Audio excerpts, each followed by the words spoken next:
시청자 여러분 안녕하십니까? 불만제로 디마켓 권다영입니다. 오늘 기분 좋게 양대지수가 1% 이상의 상승세를 보여줬습니다. 오늘까지 홍콩 증시가 또 올라줬습니다. 중국 증시가 오늘까지 휴장인데 과연 내일부터 또 급등세를 보여줄 수 있을지, 이 상승 흐름을 탈 수 있을지 좀 지켜봐야 하는 상황이 될 것 같습니다.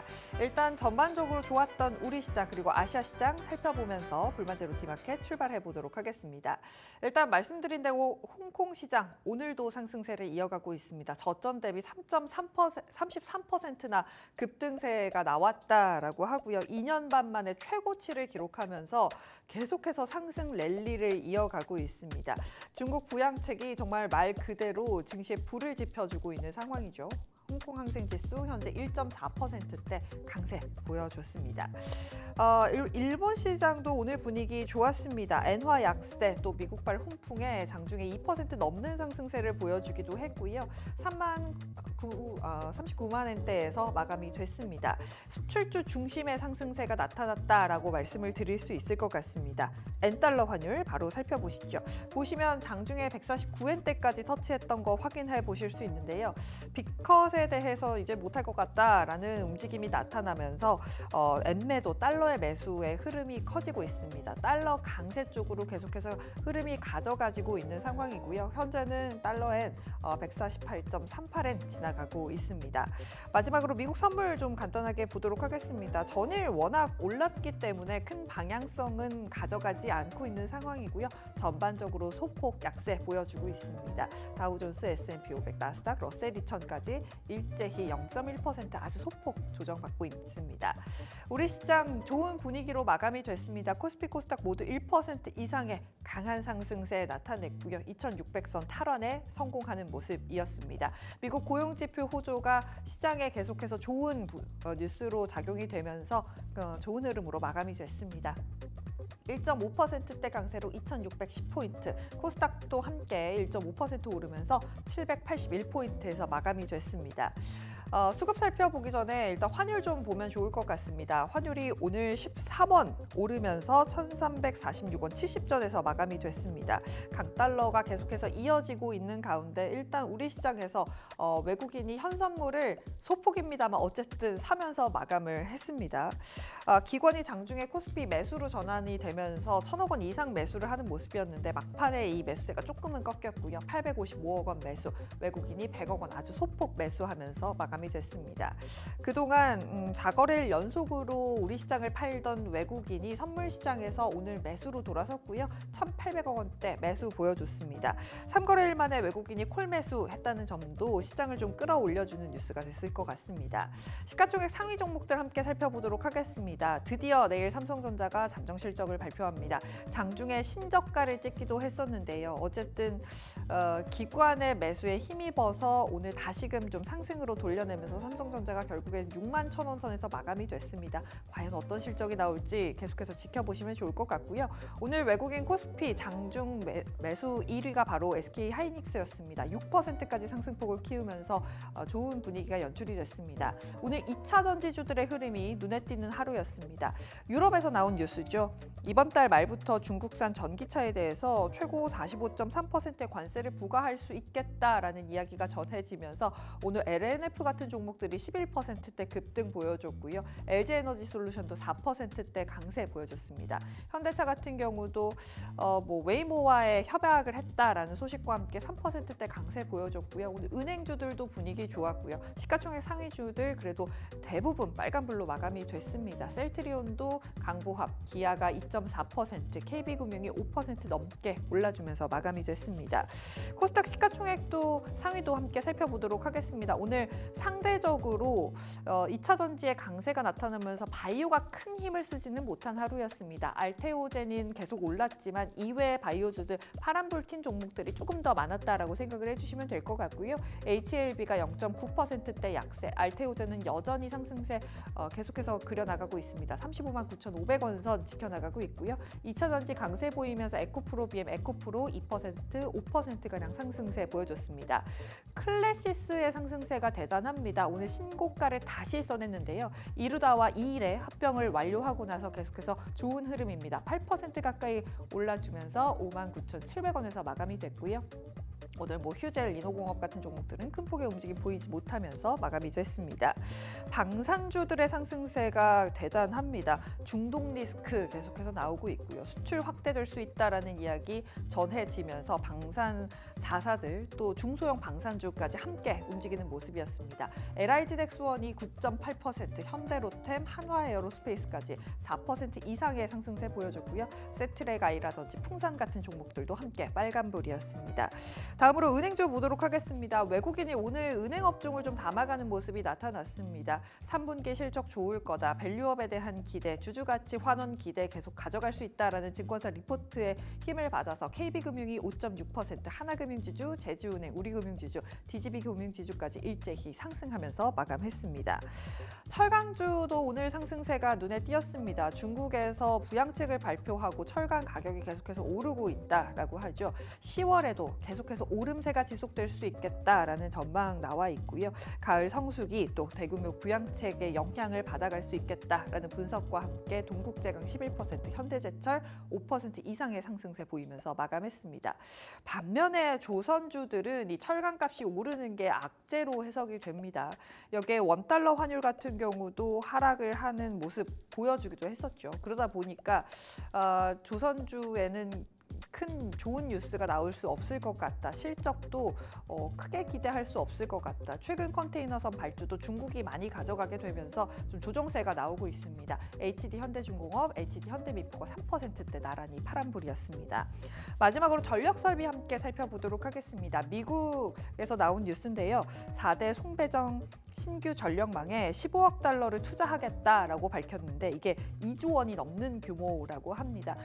우리나라에 있는 종목들도 좀 수혜를 받을 수 있지 않을까라는 분석과 함께 제일일렉트릭, HD 현대일렉트릭, 세명전기, 효성중공업 같은 종목들까지 일제히 상승하면서 마감했습니다. 지금까지 시장 상황 정리했습니다.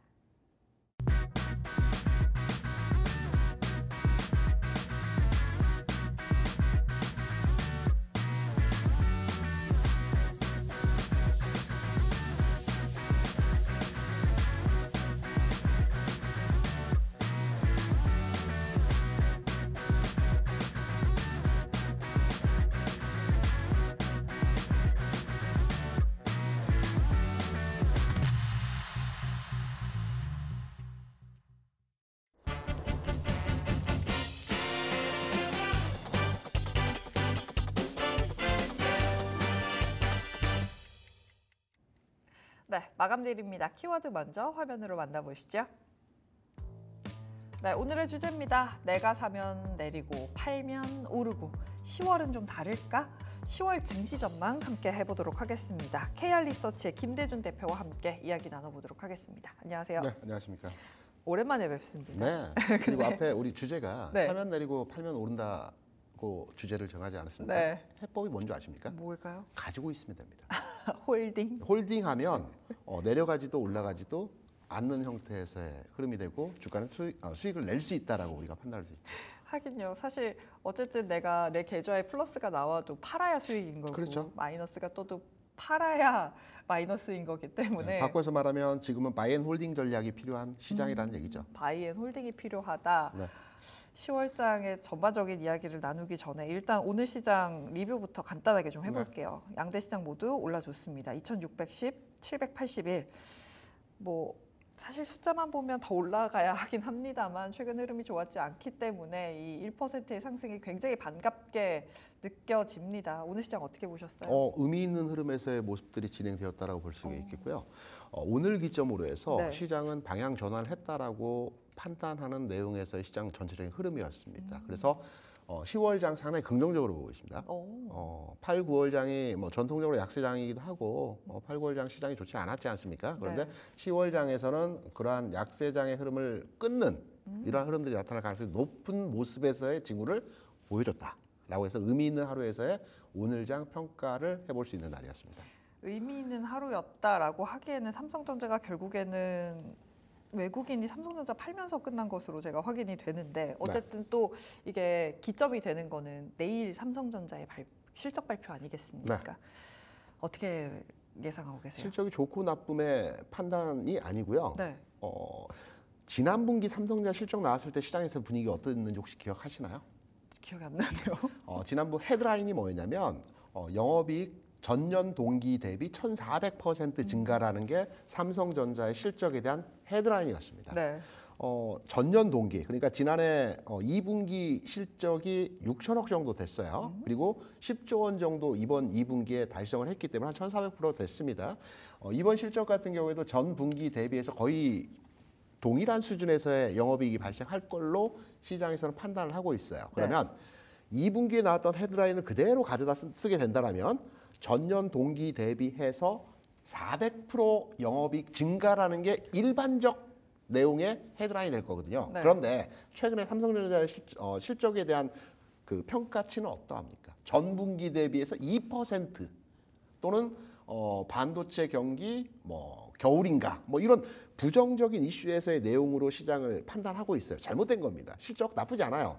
2021년 그러니까 제가 포인트로 잡고 싶은 건 실적 나쁘지 않겠죠. 10조 이상의 실적을 만들어내는 게 그게 그렇죠. 나쁘다라고 말할 수는 없겠습니다만 네. 지금 어쨌든 이 6만 1,000원 선 이상으로 가기에 이번 실적 발표가 트리거가 될 수 있느냐는 사실 투자자들이 과연 그럴까라고 생각하고 있지 않을까라는 부분을 짚고 싶은 겁니다. 실적에 깊이 있게 삼성전자 주가를 판단하면 안 됩니다. 왜냐하면 삼성전자의 주가의 모멘텀이 될 수 있는 내용은 외국인의 매매거든요. 외국인의 매매는 지금 거의 막바지 수준입니다. 거의 막바지라는 게 뭐냐면 외국인이 8월과 9월에 삼성전자에 대해서 8월에 3조, 대략 한 2조 8천억을 매도를 했고요. 9월에는 6조 원을 매도를 했어요. 그래서 8월, 9월에 9조 원 정도 대략 매도를 했거든요. 그러면 삼성전자에 대해서 연초부터 7월까지 매매 규모의 형태를 보게 되면 한 10조 정도 매수를 했어요. 그러면 이 10조가 어떠한 자금의 성격으로 삼성전자를 매수했느냐를 판단해 보면 됩니다. 그러면 올 1월부터 7월까지 시장에서의 변화 중에서 가장 큰 흐름이 달러 N이었습니다. 달러 N이 30년 박스 145엔을 돌파하면서 금리와 환율차를 이용한 엔캐리 트레이딩이 증가하는 시점이었거든요. 이때 10조 삼성전자에 대한 매수가 들어왔던 겁니다. 이 10조 들어왔던 자금이 최근 8, 9월을 경유하면서 거의 10조 물량에 대한 매도가 이루어졌습니다. 그러면 바꾸어 말하게 된다면 오늘까지도 20일 이상 연속 순매도를 하고 있어요. 이 캐리 자금과 연계된 삼성전자 매도 물량이 최근까지 나왔던 겁니다. 그러면 지금 거의 10조 수준의 막바지 국면에서의 삼성전자 매도가 나오고 있는 국면에서 흐름을 보게 된다면 지금 실적이 안 좋아서 실적이 좋아서 삼성전자 주가의 움직임이 여기에 대한 방향성을 결정하는 것이 아니고 외국인의 매도가 어느 시점에서 잠잠해질까, 매수로 언제쯤 전환할까, 이 부분이 삼성전자의 주가 방향을 결정하는 아주 중요한 핵심 포인트거든요. 저는 개인적으로 오늘 저점에서 6만 원을 살짝 깼다가 다시 올라오는 형태에서 소폭 플러스로 마감을 했는데요. 네. 삼성전자는 지금 가격이 완전한 바닥이고 저는 10월 장에서의 주도주는 삼성전자 될 가능성이 아주 높다라고 생각하고 있습니다. 어쨌든 사실 외국인이 진짜 기록적인 삼성전자에 매도를 하고 있는 상황이죠. 네. 그 물량을 개인들이 다 받아갔습니다. 다 받아갔죠. 그 개인들이 10월에는 좀 웃을 수 있지 않을까라는 가능합니다. 가능할까요? 왜냐하면 삼성전자가 주가 움직임을 보여줄 때 7만 원대에서 한참 횡보 국면을 보여주고 8만 원대로 움직였고요. 이 횡보 국면에서 개인이 적극적인 기존에도 매수를 계속했고 상승할 때 매도하는 형태로 개인의 그런 그 유리한 우호적인 어떤 그 현명한 투자 방법으로의 지금까지 삼성전자 대응이었거든요. 전 지금도 개인 투자자가 단기적으로 본다면 손실을 보고 있는 상황이긴 하지만 궁극으로 9월, 10월 장에서의 주가 수익률에서의 측면을 보면 삼성전자를 통해서 수익이 날 수 있는 형태에서의 진행이 되고 있다라고 생각을 하고 있죠. 그렇다면 삼성전자는 개인들이 계속 샀고 2차 전지가 오르면서 또 개인들이 이걸 팔았단 말이죠. 네. 개인들이 2차 전지 매도 잘한 걸까요? 아니면 아니요. 아닌가요? 잘못했습니다. 왜요? 이제 방향을 찍고 전환한 시점에서의 흐름입니다.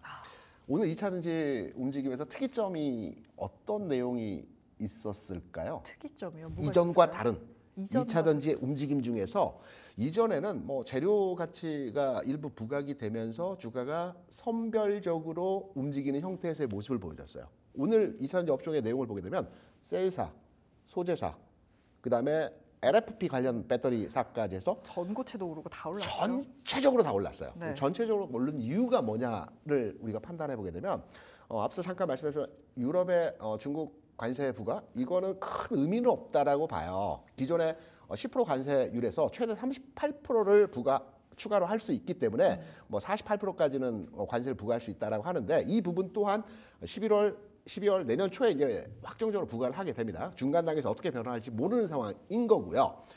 오늘 2차전지에 대한 어떤 그 재료적 가치를 판단해서 방향성을 가지고 움직임을 우리가 예상해 볼 수 있는 내용은 테슬라의 LG 솔루션의 4680 배터리 양산에 대한 합의입니다.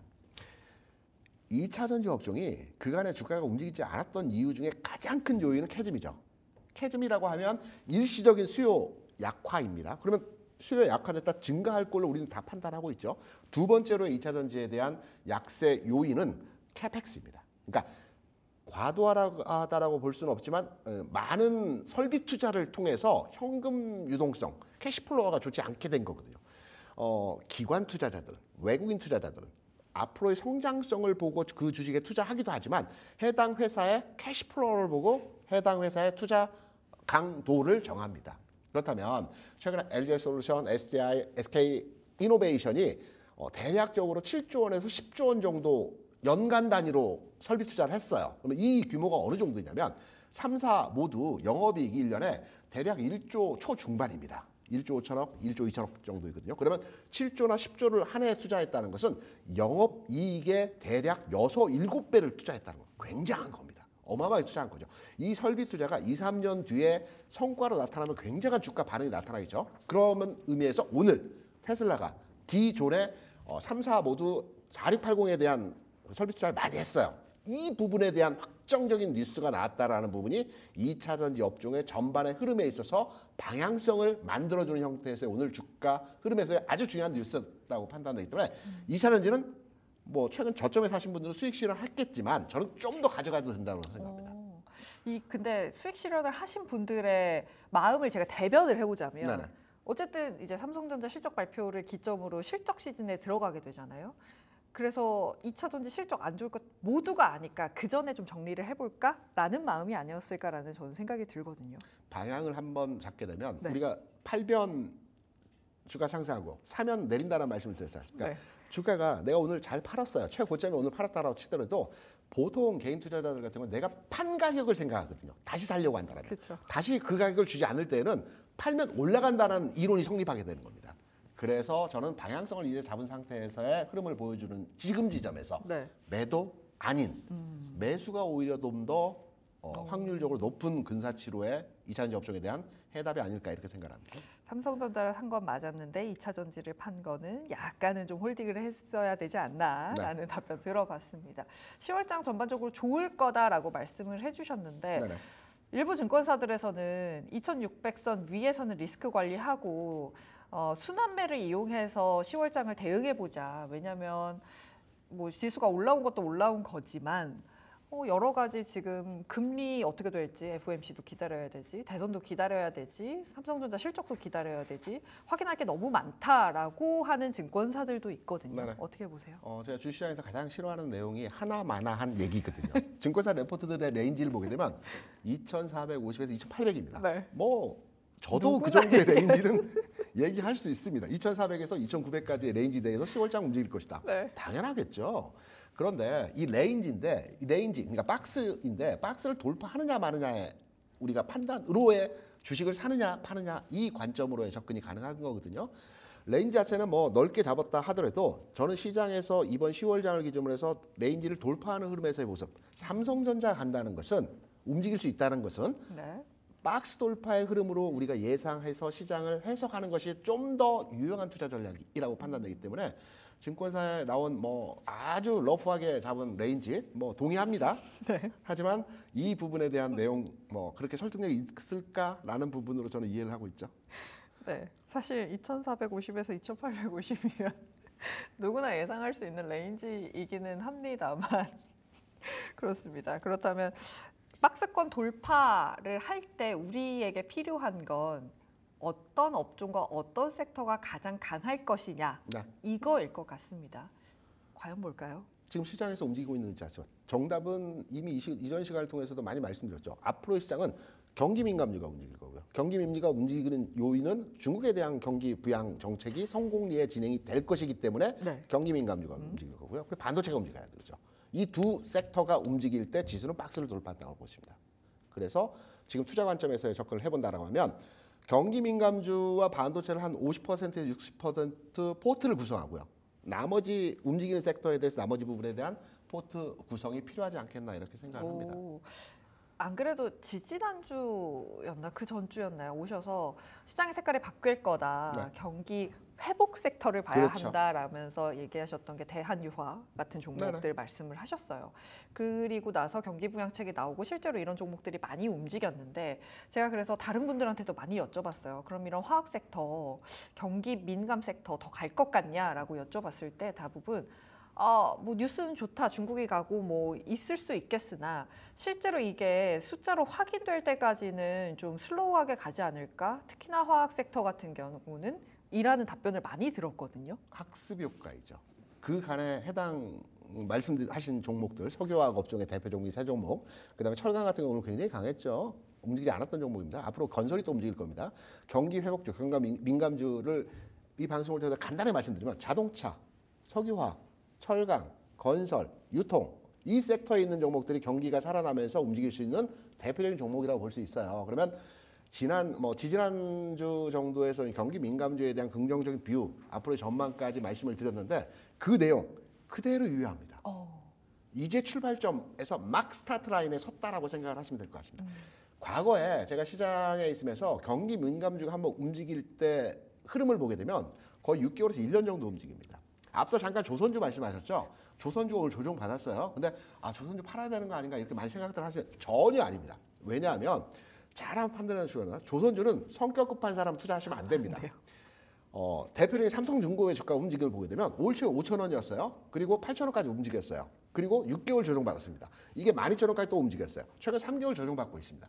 조선 섹터는 이러한 흐름으로 움직입니다. 이런 좀 중장기적인 흐름으로 상승과 조정을 계속 반복적으로 만들어가면서 저점을 계속 높여가거든요.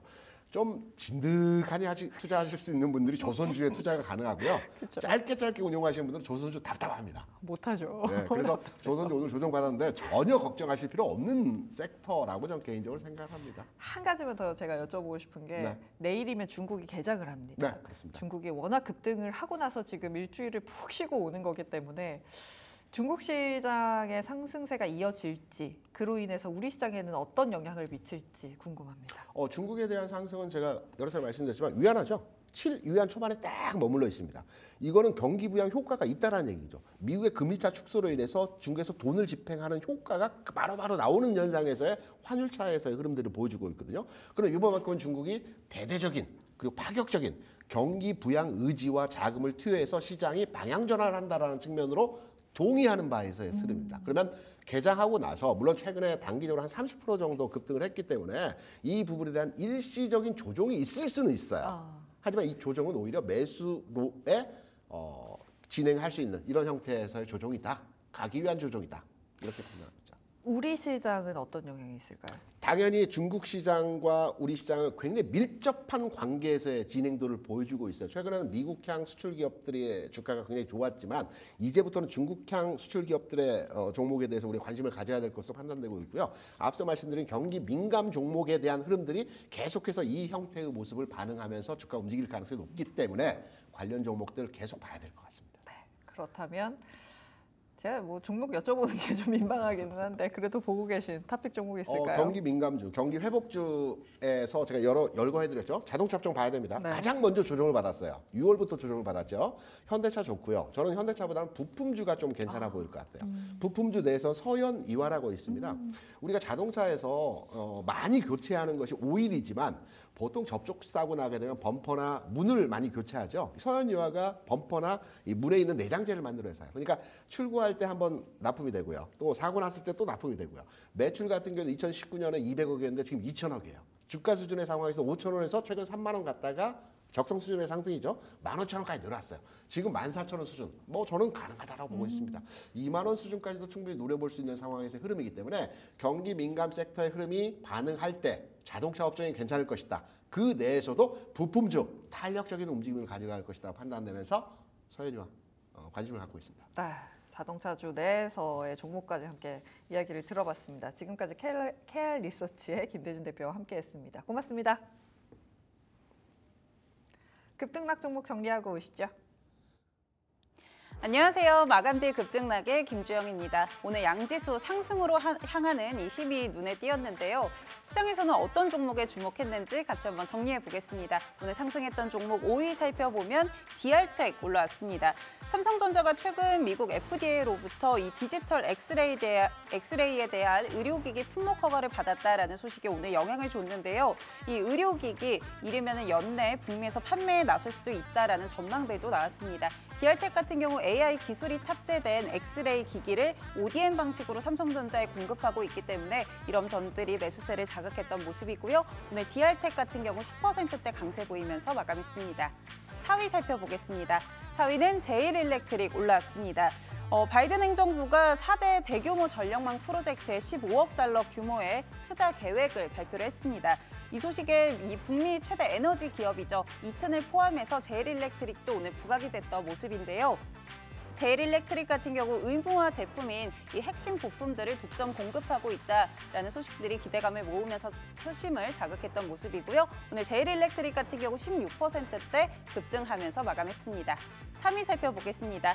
3위는 TCC 스틸 올라왔습니다. 오늘 2차 전지주 전반적으로 훈풍이 불었습니다. 여러 소식들이 있었지만 주말에 나온 소식을 좀 살펴보면 테슬라가 LG 에너지 솔루션의 이 4680 배터리 발주를 했다라는 소식들이 나오면서 강한 상승 탄력을 받아갔던 건데요. 이 4680 배터리 사실 당초에 8월부터 양산할 것으로 계획이 있었는데 아무래도 전기차 캐즘이라던가 이 업황이 부진하다 보니까 일정이 밀리면서 12월에 대규모로 양산을 한다라는 소식들이 나왔습니다. 오늘 이 소식 영향 받아갔고요. 오늘 TCC 스틸 같은 경우 24%대 급등했고 이 밖에 LNF라던가 동원 시스템즈, 중앙첨단 소재 같은 이런 종목들도 급등 흐름을 이어갔습니다. 2위 살펴보겠습니다. 2위는 앞타머 사이언스 확인됩니다. 혈액암 치료제 후보 물질 관련해서 소식이 나왔는데요. 종양 억제 효과 관련해서 유의미한 연구 성과 확보했다라는 소식들이 오늘 기대감을 자극했던 모습입니다. 특히 현재 혈액암 치료제로 이미 사용을 하고 있는 이 타게다 그리고 화이자가 공동 개발한 약물과 비교했을 때 유의미한 좀 연구 성과들을 확보를 했고 실제로 종양 억제 효과가 더 뛰어나다라는 점도 확인을 했다라고 전해졌는데요. 이런 세부 데이터 같은 경우는 12월에 진행되는 미국 혈액학회에서 발표가 된다라는 소식들까지 확인이 됐었습니다. 오늘 앞타머 사이언스 같은 경우 상한가 기록하면서 마감했습니다. 1위 살펴보겠습니다. 1위는 노을 올라왔습니다. 이 노을의 AI 기반 자궁 경부암 진단 솔루션이 WHO 산하 기관에서 발표한 기술 보고서에 이름을 올리면서 오늘 투심을 자극했던 모습인데요. 이 산하 기관인 국제의약품 구매기구 같은 경우는 전 세계 혁신 의료기기 구매에 영향력을 크게 미치기 때문에 이런 점들이 기대감을 반영했던 모습이고요. 오늘 노을 같은 경우 상한가 도달하면서 마감했습니다. 그렇다면 오늘 시장에서 하락했던 종목들은 어떤 것들인지 살펴보겠습니다. 5위 살펴보면요.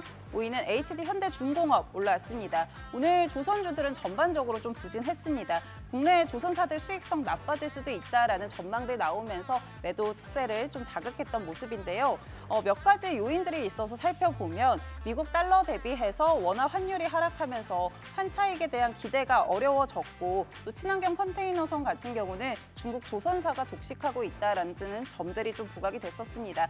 특히나 올해 8월 이후의 수익률을 좀 살펴봤을 때 코스피 지수보다도 못하다라는 이야기들 나오면서 강하게 하락 압력을 가했던 모습이고요. HD 현대중공업 같은 경우 3% 넘게 하락하면서 마감했습니다. 4위 살펴보겠습니다. 4위는 크래프톤 확인됩니다. 크래프톤 대표가 국정감사 증인으로 채택됐다라는 소식들 나오면서 오늘 매도세를 자극했는데요. 장시간 노동 논란 문제가 좀 야기가 됐고요. 크래프톤 같은 경우는 앞서 19년도에도 고용노동청으로부터 한 차례 시정 지시를 받았는데 그럼에도 포괄적 임금제를 고수해왔습니다. 이런 부분들이 매도세를 강하게 자극했던 모습이고요. 오늘 크래프톤 같은 경우 5% 가까이 밀리면서 마감했던 모습 확인되고 있습니다. 3위 살펴보겠습니다. 3위는 액션스퀘어 올라왔습니다. 앞서 이 게임 서비스 종류가 계속해서 주가의 하방 압력을 자극하는 모습입니다. 액션스퀘어 같은 경우 올해 1월 출시했던 이 모바일 RPG 게임인 블레이드 X의 서비스를 9월 종료를 했는데요. 이 밖에도 PC와 모바일로 출시했던 킹덤 같은 경우도 12월에 서비스 종료하겠다라는 이야기들 나오면서 계속해서 주가를 끌어내리고 있는 그런 모습들 보여주고 있습니다. 액션스퀘어 같은 경우 오늘 8%대 넘게 밀리면서 마감했습니다. 2위 살펴보겠습니다. 2위는 T사이언티픽 올라왔습니다. 앞서 빗썸이 나스닥 상장 검토하고 있다라는 소식도 나오면서 기대감이 반영됐던 종목인데요. 이 T사이언티픽 같은 경우는 빗썸코리아 지분 보유하고 있다라는 점들이 부각이 됐고요. 오늘 같은 경우 매도세 강하게 나오면서 8%대 넘게 하락한 모습 확인되고 있습니다. 1위도 살펴보겠습니다. 1위는 더존비존 올라왔습니다. 오늘 매도세 강하게 나왔는데요. 사실 앞서 2일에 이 미래에셋 증권 측에서 신규 리포트가 발행이 됐었습니다. 매출 전망치 상향 조정했고 꾸준히 잘 해나가는 중이다라고 분석을 했는데 이 부분에 당시 2%대 강세 흐름 보였지만 오늘 같은 경우 상승분을 전부 반납했던 모습이고요. 매도세 강하게 자극하면서 10%대 넘게 하락한 모습 확인되고 있습니다. 오늘장 특징주들 정리해드렸고요. 이어지는 시간도 불만제로 디마켓과 함께 하시죠.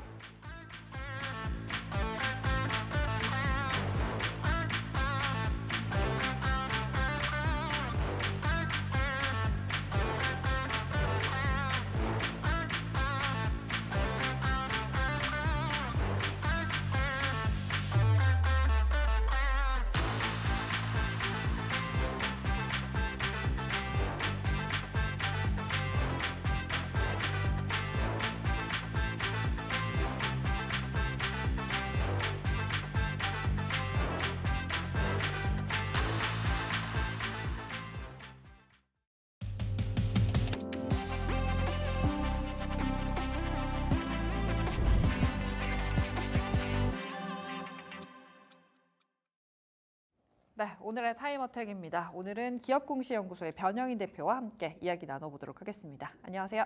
네, 반갑습니다. 네, 오늘 상승장이었기 때문에 좀 기분 좋게 인사를 드리고 네. 시작을 하면 좋을 것 같습니다.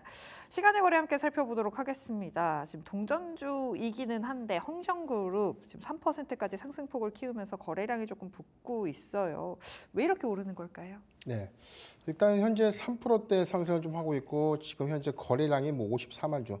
일단 뭐 동전주기 때문에 거래량이 굉장히 좀 커 보이는 그런 네. 효과들 좀 있는데 다음 달 이 윤석열 대통령과 중국의 시진핑 주석이 정상회담을 좀 추진할 수 있다. 이제 이런 어떤 이슈가 장 후반에 조금 부각이 되면서 이 중국 관련주의 어떤 수급. 그러니까 최근에 중국의 뭐 강도 높은 경기 부양책. 중국의 경우에는 뭐 국경절에 좀 진입을 하면서 뭐 잠시 좀 쉬어갔지만 뭐 최근에 뭐 상해 지수를 좀 논외로 하더라도 뭐 홍콩 지수라든가 이런 지수가 굉장히 좀 강한 흐름들을 보여줬기 때문에 중국의 경기 활성화 이 관련된 기대감들이 중국 관련주의 전반적인 어떤 수급 확대로 좀 이어졌고 해당돼서는 이 시진핑 주석과의 어떤 이 정상회담을 좀 계기로 본다면 네. 최근에 일부 중국과의 어떤 경제 협력 부분들이 다소 좀 경색된 그런 측면들이 좀 있거든요. 이 부분에 관련된 완화 기조가 오히려 수급 기대 요건을 좀 작용하지 않았나 좀 보겠습니다. 다만 우리가 항상 이제 관점으로 봐야 될 것들은 뭐 기대감보다는 항상 확인돼야 되는 실적이 좀 수반돼야 되는데 중국 관련주가 그동안 우리 증시에서 보여줬던 그런 부분들에 대한 신뢰성은 굉장히 좀 제로에 가깝죠. 뭐 먹튀 논란도 굉장히 좀 컸었고 상장 폐지가 됐던 종목들 굉장히 많았기 때문에 아직까지도 주가가 이를 좀 대변해주고 있는 것이 아닌가라고 좀 볼 수 있는 부분들 그렇기 때문에 저는 단기적 관점에 관련된 수급은 좀 주목해 볼 수 있겠지만 펀더멘탈을 좀 감안해 본다면 보수적 관점 항상 보수적으로 좀 접근하는 어떤 방법이 좀 유효하다. 좀 참고하면 좋을 것 같습니다. 또 내일부터 중국장이 열리다 보니까 그런 종목들에 좀 베팅을 하시는 게 아닌가라는 생각도 듭니다.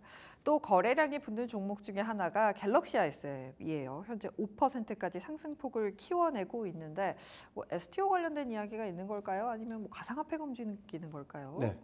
일단 뭐 국정감사를 토대로 해서 이 토큰 증권 관련된 법 제안 논의가 좀 있을 수 있다라는 네. 어떤 기대감이 좀 부각된 건데 지금 시간에서는 뭐 갤럭시 SM이라든가 갤럭시 머니트리 같은 종목들이 현재 뭐 지금 현재 5.7%, 2%대 상승을 하고 있지만 수급이 좀 더 확대되고 있다는 그런 부분들은 단기적 관점의 어떤 기대 요인들이 좀 남아있지 않나. 그래서 국정감사를 좀 기점으로 보면 다시 법안이 폐기됐다가 다시 제정돼서 최종적으로 좀 시행 여부가 아직은 좀 확정된 바는 없지만 네. 국정감사에서 나올 수 있는 어떤 구체적인 어떤 사항들 그러니까 법제에 관련된 기대 요인들이 아직까지 좀 크기 때문에 이런 부분들이 아직 수급적인 측면에서는 좀 더 유지되지 않을까를 좀 볼 수 있겠고요. 다만 우리가 STO 증권의 관점에서도 이게 일정에 관련된 어떤 이슈 이런 부분들이 아직 뭐 구체화되지 못했던 측면들, 그래서 뭐 수급의 어떤 변동성들은 계속해서 좀 심화됐던 측면들을 좀 고려해 보면 저는 많은 비중보다 적은 비중으로 좀 그것도 단기적 관점에서 철저한 좀 추세 매매가 좀 유효하지 않을까라고 좀 판단해봤습니다. 네, 말씀해주신 대로 국감이 시작이 되면서 과연 어떤 이야기가 나올지 궁금해집니다. 그래도 적은 비중 강조를 해주셨기 때문에 꼭 확인해 보시면 좋을 것 같습니다.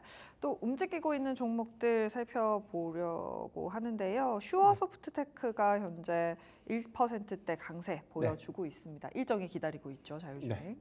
일단 10일 날 개최될 수 있는 로보택시 관련된 그래서 자율주행 관련주들의 흐름들이 최근에는 좀 좋지 못한 것 같아요. 지난주 금요일 좀 기점으로 보면 테슬라의 인도량이 일정의 미스가 나면서 사실 뭐 수급적인 이탈이 좀 가속화됐고 네. 아직 로보택시에 관련된 공개 기대감 남아는 있지만 우리가 전통적으로 좀 봤을 때 테슬라가 주요 뭐 배터리 데이라든가 로봇데이 시점에는 주가가 오히려 오르는 것이 아니라 좀 조정을 받았던. 네. 그래서 세월론으로 좀 작용될 수 있는 측면들을 좀 고려 좀 해야 될 것 같고 중요한 부분은 로보택시가 좀 공개가 된다고 해서 당장의 상용화를 좀 의미하는 것은 아니기 때문에 해당 대사 뭐 실질적인 어떤 수혜 여부는 비즈니스 전략이라든가 이번 로보택시 공개 관련된 어떤 구체적인 어떤 상용화 일정 예상되는 비즈니스 사업 전략 이런 부분들을 좀 우리가 체크하고 난 이후에 실질적인 어떤 수혜주가 좀 더 옥석이 좀 가려지지 않을까라고 좀 판단되고 있습니다. 맞습니다.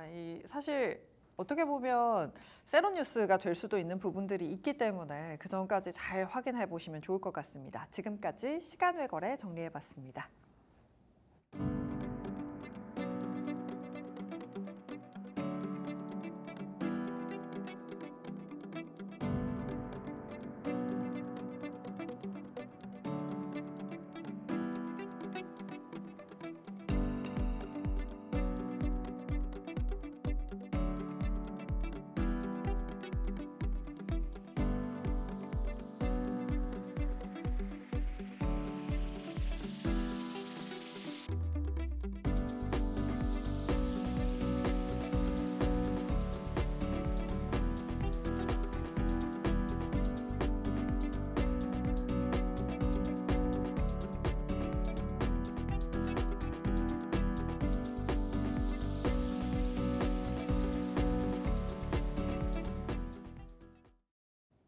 네, 앵커의 산책입니다. 월요일인 만큼 이번 주 일정 좀 정리해 보도록 하겠습니다. 일단 오늘까지 중국 시장이 휴장입니다. 내일 중국 시장이 열리게 되는데요. 과연 상승을 할 수 있을지 좀 지켜보셔야 할 것 같고요. 특히나 내일 같은 경우는 삼성전자의 잠정 실적이 개장 전에 발표가 됩니다. 또 수요일은 한글날로 우리 증시는 휴장에 들어가게 되고요. 목요일 새벽 3시에는 9월 미국의 FOMC 회의록이 공개됩니다. 또 10일 저녁에는 9월 소비자 물가 지수가 발표가 되고요. 테슬라의 로보택시도 공개가 되는 날입니다. 금요일 같은 경우는 금통위가 열리고요. 또 미국의 9월 PPI도 발표가 됩니다. 또 미국에서는 주요 금융주들의 실적이 발표가 되는데요. 최근에 이 금융주들에 대해서 뭐 영업이익을 좀 줄여서 잡아야 된다, 수익성에 대해서 좀 낮게 잡아야 한다라는 이야기가 나왔던 만큼 금융주의 실적까지 잘 확인해 보시면 좋을 것 같습니다. 일단 우리가 가장 기다리고 있는 건 삼성전자의 실적 발표 내용이겠죠. 컨센서스부터 먼저 살펴보도록 하겠습니다. 매출액은 80조 원대, 영업이익은 10조 원을 넘어가게 될 텐데요. 우리가 앞서 이야기했듯이 전년 동기로는 급등하지만 전분기 대비로는 큰 폭의 성장은 아닌 상황입니다. 과연 이 숫자를 어떻게 시장에서 해석할지 그 부분이 관건이 될 것 같고요. 사실 이번에 발표되는 실적 자체도 자체입니다만 우리가 살펴봐야 할 건 영업이익 컨센서스의 변화 부분입니다. 3분기 컨센서스 내려가고 있고요. 4분기 컨센서스도 계속해서 하향 조정되고 있습니다. 내년까지도 컨센서스가 계속해서 내려가고 있는 상황이기 때문에 이 컨센서스를 좀 붙잡을 수 있는 뉴스 혹은 정말 어닝 서프라이즈가 나오든 여러 가지 면에서 좀 좋은 뉴스를 발표해야만 시장에서는 좋은 반응이 나오지 않을까라는 분석들이 지배적입니다. 그런데 단순히 3분기에는 삼성전자만의 문제가 아닙니다. 역사적으로 3분기에 국내 기업들의 실적이 좋은 적은 그렇게 많지 않았습니다. 보시면 3분기에 어닝 서프라이즈를 보였던 건 20년에 단 한 번뿐이었고요. 2012년부터 평균적으로 컨센서스 대비 4%가량 적은 실적을 계속해서 발표를 했기 때문에 이 부분도 아마 시장에서는 부담으로 작용을 할 수 있는 부분이 있습니다. 거기에 더 문제인 것은 바로 3분기 이익 모멘텀 하위 업종, 그러니까 3분기 영업이익단을 계속해서 내려잡는 부분은 바로 반도체에서 대부분을 차지하고 있습니다. 그렇기 때문에 결국에는 또 삼성전자가 어닝 서프라이즈를 기록해야만 시장은 환호를 외치겠죠. 그러다 보니 일부 증권사에서는 업종보다는 종목을 잘 골라야 하는 장세가 될 것이다 라는 분석을 내놨고요. 여기에 최근에 수급이 붙었던 2차전지, 신재생에너지, 중국 경기부양책 관련주들의 순환매가 지속이 될 것이다. 이것을 잘 이용해보는 것도 하나의 투자 전략이 되겠다라는 분석도 있었습니다. 중국 관련주가 움직인다고 하니까 사실 중국 시장 안 볼 수 없습니다. 상해종합지수, 홍콩항생지수의 차트를 가져와 봤습니다. 말 그대로 급등세를 이어가고 있고요. 또 밑에 보시면 거래량인데 거래량도 급증하는 걸 확인해 보실 수 있습니다. 그동안 가장 많이 전 세계적으로 조정을 받고 수익률이 좋지 않았던 게 중화권 증시인데요. 작용, 반작용 원리에 의해서 많이 조정을 받았던 만큼 상승도 좀 세게 나오는 모습이 나타나고 있습니다. 오늘까지 중국 증시 휴장이지만 홍콩 증시 오늘도 올라주는 모습이었고요. 과연 그렇다면 우리 증시도 이렇게 조정을 받았다면 반등이 좀 세게 나올 수 있을까에 대해서 많이들 궁금해하실 것 같습니다. 코스피 주봉 차트입니다. 계속해서 큰 좋은 흐름은 나타나지 않고 있죠. 거래량도 보시면 꾸준하게 떨어지고 있습니다. 코스피의 연초 이후 수익률은 마이너스 3% 정도입니다. 여기에 8월 이후 수익률을 따지다 보면 코스피의 수익률은 전 세계적으로 거의 꼴찌에 가깝습니다. 때문에 삼성전자가 실적을 잘 발표하고 포문을 잘 열어준다면 작용, 반작용 원리에 의해서 시장이 좀 상승 방향으로 틀어낼 수 있지 않을까라는 분석들도 지배적으로 나오고 있습니다. 이외에 일정별로 체크 포인트들 더 정리를 해보면요. 일단 FOMC 의사로 부분입니다. FOMC에서 금리를 내리면서 이건 선제적인 금리 인하다라는 분석들이 많았는데요. 실제로 금리를 인하하고 나서 나왔던 지표들을 연준 의사들이 어떻게 해석하고 있는지에 대해서 확인할 수 있기 때문에 의사로 공개 부분도 잘 보셔야 할 것 같고요. 금요일에 열릴 금통위 회의 같은 경우는 금리 인하할 것이다 라는 전망이 우세한 상황입니다. 역대 최장 기간 동안 금리가 동결이 됐죠. 저번 금리 동결 때 하는 총재가 물가만 봤을 때 이미 금리 인하 요건에 들어왔다라고 밝혔고요. 거기에 연준에서 이미 빅컷을 하면서 금리 인하 시그널로 들어오게 됐습니다. 여기에 국내 CPI 지수도 하회를 했고 주택 대출 급증세도 진정이 되면서 금리가 내려갈 수 있을 것이다라는 분석이 많은 상황입니다. 바쁜 한 주가 될 것 같습니다. 일정들 잘 챙기시면서 투자해 보시면 좋을 것 같습니다. 지금까지 앵커의 산책이었습니다.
내일의 장바구니입니다. 계속해서 변영인 대표와 이야기 나눠보도록 하겠습니다.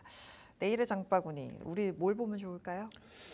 우선 반도체 이야기를 좀 안 할 수가 없는데 내일 삼성전자의 잠정 실적 발표가 좀 하루를 앞둔 상태고 일단 시장의 우려감들이 오늘 시초의 주가 흐름을 좀 보면 삼성전자가 또다시 6만 원대를 좀 이탈한 흐름을 좀 보였다가 오늘 종가 부근에는 5장 초반부터는 수급이 좀 확대되면서 그래도 뭐 이게 안도해야 되는 어떤 수치인가라는 생각은 좀 살짝 뭐 의구심은 좀 있지만 네. SK 하이닉스에 비하면 굉장히 아직까지 어떤 실적의 우려감이 좀 남아있지 않나를 좀 보고 있습니다. 하반기 반도체 업황에 관련된 우려감들 이 부분 때문에 TP가 계속해서 좀 하향되고 있는데 전반적인 TP를 하향했다고 하더라도 최근에 주가의 낙폭은 좀 다소 과도하다는 측면들이 좀 있고 다만 좀 우리가 예상할 수 있는 삼성전자의 3분기 실적 전망이 좀 어떻길래 왜 이렇게 좀 주가가 좀 빠지는 것인가라는 생각을 많이 하실 텐데요.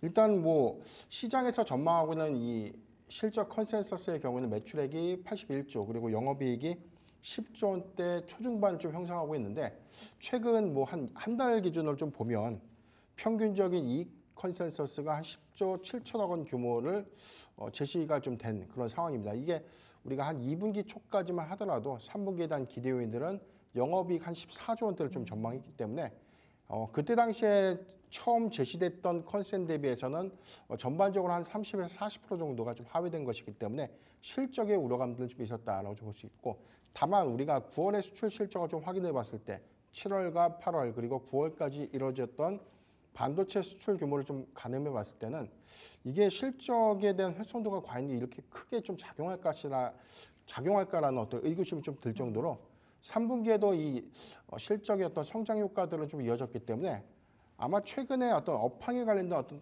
너무 다소 좀 과도한 우려가 3분기 실적이 만약에 시장의 컨센 대비해서 예측 지표가 좀 나와주거나 아니면 시장이 제시했던 하향 컨센보다는 오히려 상회하는 영업이익 기조를 좀 보여준다면 다시금 우리가 시장이 좀 안도할 수 있는 영향 내지는 반도체 섹터의 단기적인 수급이 좀 반영될 수 있는 기대 요인으로도 좀 작용하지 않을까라고 좀 보고 있습니다.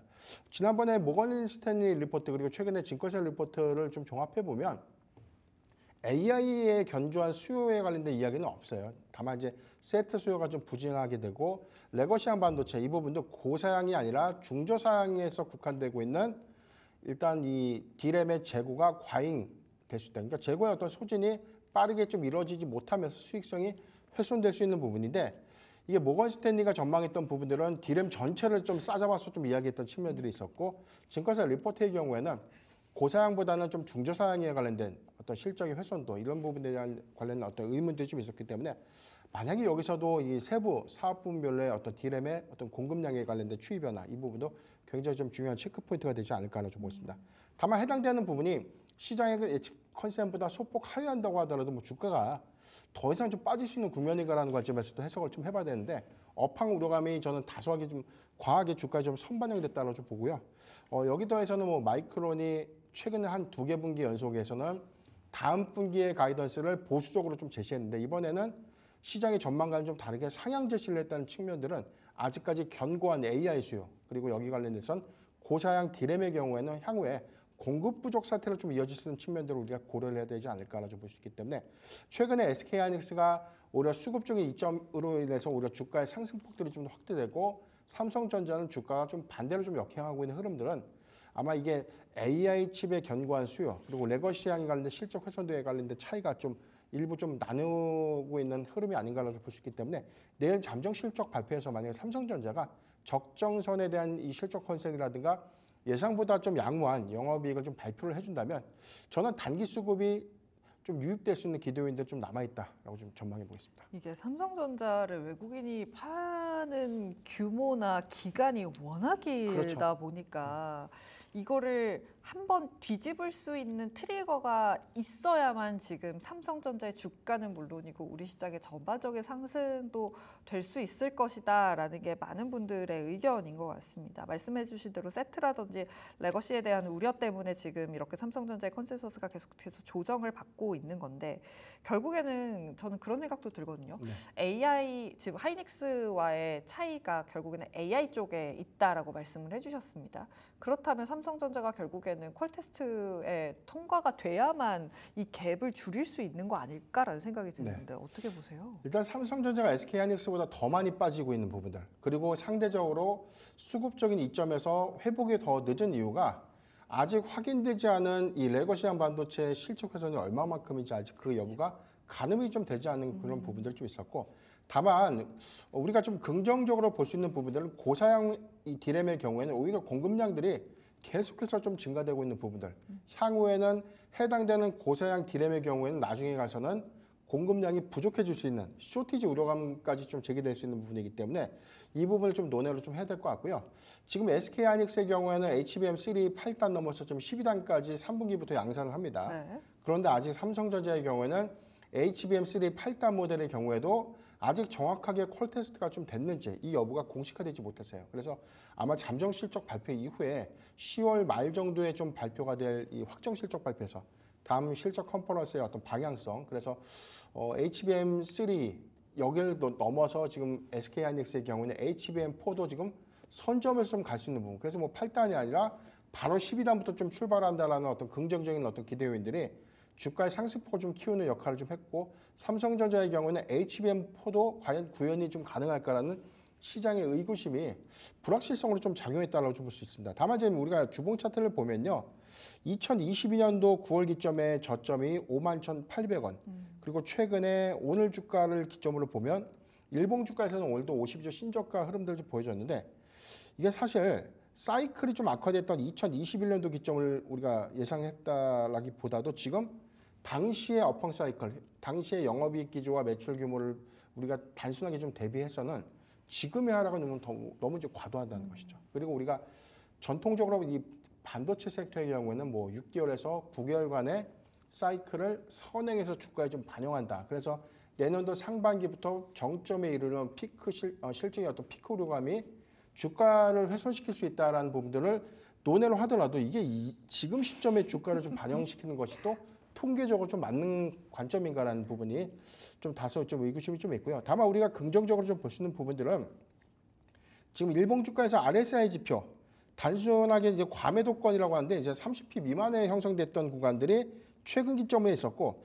과매도권에 진입하고 난 이후에 단기 수급이 좀 부각되면 주가가 추세를 좀 전환했다는 점입니다. 근데 이게 공교롭게도 오늘 종가 시점에서는 아직 과매도권 돌파 시그널 좀 아니지만 내일 실적 발표가 좀 주는 부분, 그래서 이익 컨센 대비해서 양호한 지표를 좀 보여준다면 단기적 관점에서 주가가 좀 크게 좀 반등할 수 있는 구간은 좀 아직 기대 요인도 좀 남아있다고 볼 수 있기 때문에 삼성전자는 부정적인 여건보다는 현재는 역사적 관점보다는 뭐 PBR 1배 미만의 하단 구간에 있다. 이 부분 굉장히 좀 저평가된 점을 기억하면 좋지 않을까라고 좀 말씀드리겠습니다. 사실 차트상의 자리로만 따지면 삼성전자가 있을 자리가 절대 아니죠. 그렇죠. 네. 그렇기 때문에 해주시는 말씀이 맞기는 한데, 들으면서 딱 한 단어가 걸렸던 게, 그래서 뭐 네. 실적이 잘 나오고 뭐 하면 단기적으로 반등이 세게 나올 수 있다라고 말씀해 주셨는데, 이걸 단기로 보시는 걸까요?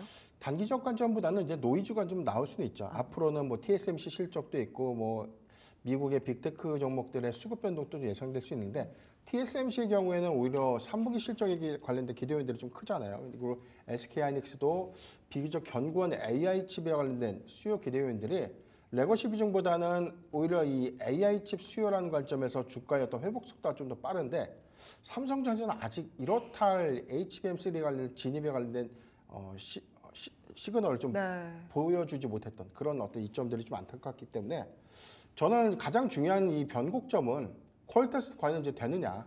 그러니까 이 여부가 이제 먼저 좀 선행이 좀 돼야 될 것 같고요. 두 번째는 콜 테스트 승인 이후에 얼마만큼에 관련된 공급량과 양산 캐파를 좀 보여줄 수 있는가. 그러니까 문제없이 안정적으로 양산을 할 수 있는가가 좀 관건이 되지 않을까. 다만 좀 시장이 우려했던 뭐 세트 수요가 좀 부진했던 중저사양의 레거시형 반도체 부분에 대한 이 실적 훼손이 과연 얼마큼일까도 굉장히 좀 중요한데, 전 시장의 우려보다는 좀 양호할 것 같아요. 9월에 수출 실적 기조를 봤을 때. 그래서 그런 부분들을 우리가 좀 감안을 해야 될 것 같고, 과거에 이 모건 스탠리에 대한 리포트 기조를 보면 두 번에 걸쳐서 지금 현재까지 한 3번 정도 뭐 반도체 겨울로 온다라고 좀 이야기를 했는데, 한 번은 맞았고 두 번은 아주 철저하게 좀 틀렸습니다.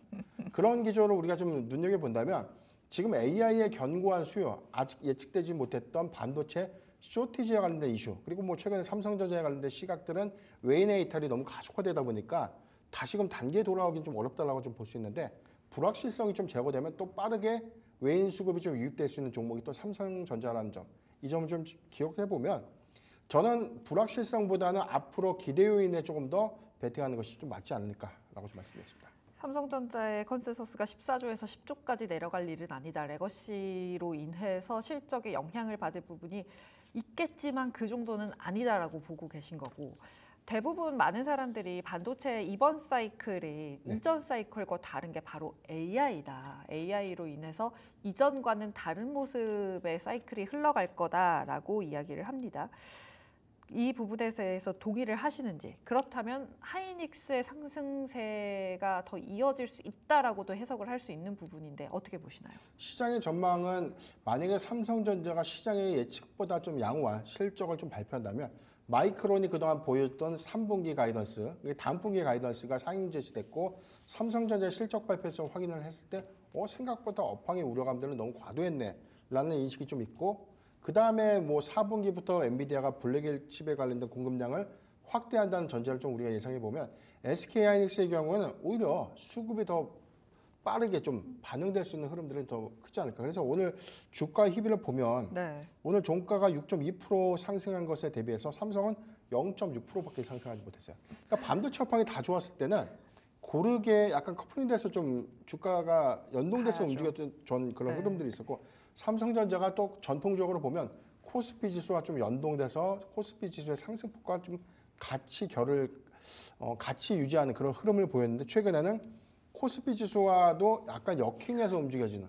그래서 이게 시장 수급이 정말 삼성전자가 큰일 난 것 아닌가라는 과도한 어떤 인식들이 좀 있는데 이런 것에 비해서 SK하이닉스의 경우에는 오히려 불확실성 요인들보다는 오히려 견고한 AI 칩 수요에 관련된 기대 요인들이 주가의 회복 속도를 더 가파르게 좀 키워줄 수 있기 때문에 수급적인 이점은 SK하이닉스가 아직은 좀 더 좋지 않을까 그렇게 좀 전망하고 있습니다. 네, 그렇다면 반도체 내에서 보고 계신 탑픽 종목은 어떤 게 있을까요? 예, 오늘 6.7% 상승한 PSK홀딩스인데 우리가 반도체 업황, 반도체 사이클이 둔화될 수 있다는 우려감들이 반도체 빅2, 특히나 메모리 반도체를 중점으로 하는 삼성전자라든가 SK하이닉스의 실적 훼손 우려감으로 좀 작용을 했는데 내용들에 대한 이면을 좀 보면 이 반도체 장비주의 실적은 과연 이제 하반기에 좀 어떻게 될 것인가 이 부분을 우리가 좀 고민을 좀 해봐야 될 것 같은데요.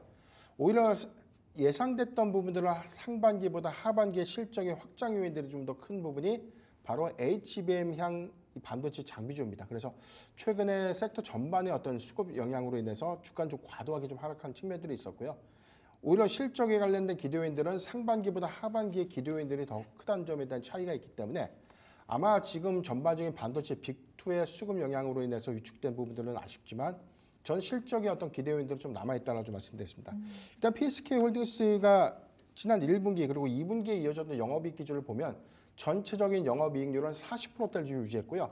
하반기에도 보수적 관점에서도 한 35%대 OPM을 좀 유지하지 않을까라는 기대 요인들이 좀 남아있고 아마 2분기에 이어서 3분기에도 사상 최대 실적 기조가 좀 예상되고 있는데 이 부분은 이게 사실 뭐 레거시향 디램에 관련된 반도체 장비 투자보다는 HBM향 선단 공정 투자에 관련된 장비 수요가 계속해서 좀 증가될 수 있는 부분. 캐파가 늘어나면 늘어날수록 장비의 도입량도 늘어난다라고 좀 보면 좋을 것 같습니다. 지금 HBM3에서 내년도 하반기를 기점으로 보면 HBM4 6세대 반도체에 관련된 이 양산이 좀 구체화된 시점이라면 올해 디스컴이라든가 이 리플로 장비가 확대될 수 있는 요인인데 지금 뭐 리플로 장비의 경우는 선단 공정 투자가 일부 좀 지연되면서 3분기보다 4분기 실적으로 좀 밀려난 부분.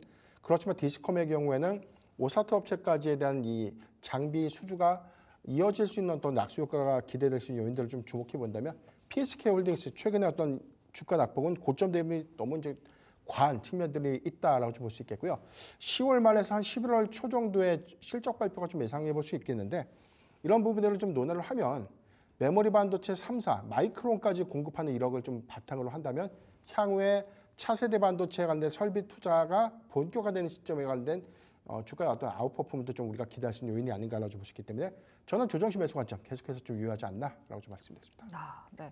사실 뭐 구글, 메타, 마이크로소프트가 AI 투자를 안 할 게 아니잖아요. 계속해서 투자를 하게 된다면 반도체 장비단의 실적은 뭐 줄어들 일이 사실은 없는 거겠죠. 그리고 내일 삼성전자 실적 발표를 앞두고 장비단에 있는 종목들의 시세가 굉장히 좋았습니다.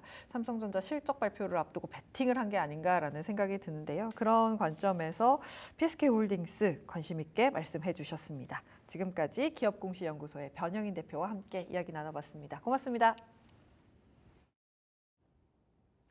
시장에서 주목해볼 일정들 정리해드리는 시간이죠. 장바구니 일정 열어보겠습니다. 첫 번째 일정 확인해보면요. 내일 아무래도 시장에 눈이 향할 것 같습니다. 삼성전자의 잠정 실적 발표가 예정이 되어 있습니다. 다만 오늘 삼성전자의 주가 흐름을 좀 살펴보면은 장중에 하락을 하면서 5만 전자를 기록하기도 했는데요. 그래도 장 막판에 양전을 하면서 마감을 했습니다. 또 이 밖에 LG전자의 실적 발표도 예정이 되어 있는데요. 컨센서스에 부합할지 확인해 보시면 좋을 것 같고요. 두 번째 일정도 살펴보겠습니다. 네, 미국에서는 현지 시간 8일 펩시코의 3분기 실적 발표도 예정이 되어 있습니다. 증시 개장 전에 실적 발표할 예정이고요. 확실히 실적 시즌이 시작이 된 것 같은데요. 이번 주 델타 항공을 시작으로 해서 JP모건, 웰스파고 같은 금융기관들의 실적 발표도 예정이 되어 있습니다. 이런 실적 발표에 따른 주가 변동성 유의하셔야 될 것 같고요. 세 번째도 열어보겠습니다. 세 번째는 홍하이 테크데이가 내일부터 개최가 됩니다. 폭스콘사에서 주최하는 연례 행사고요.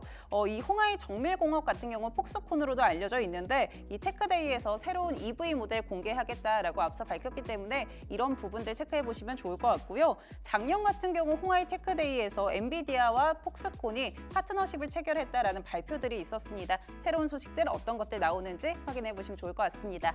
마지막 일정 살펴보겠습니다.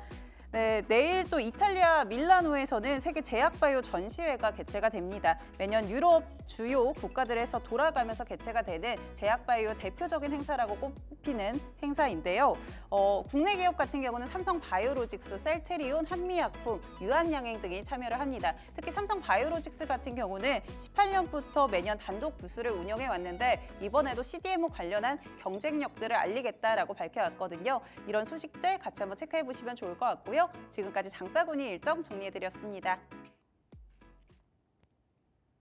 네, 좀 아쉽기는 한데 미국 선물 시장이 지금 하락폭을 조금씩 키워내고 있습니다. 현재 다우존스, S&P 500, 나스닥 100, 러셀 2000까지 0.3%에서 0.4%대 약세를 보여주고 있고요. 비트코인 가상화폐 가격도 계속해서 오름세를 기록하고 있는 상황입니다. 시장 워낙 전거래일에 상승을 하다 보니까 좀 조정이 나오는 게 아닌가라는 생각이 드는데요. 미국장도 잘 살펴보시면 좋을 것 같습니다. 지금까지 준비한 소식 여기까지입니다. 함께해 주신 여러분 고맙습니다.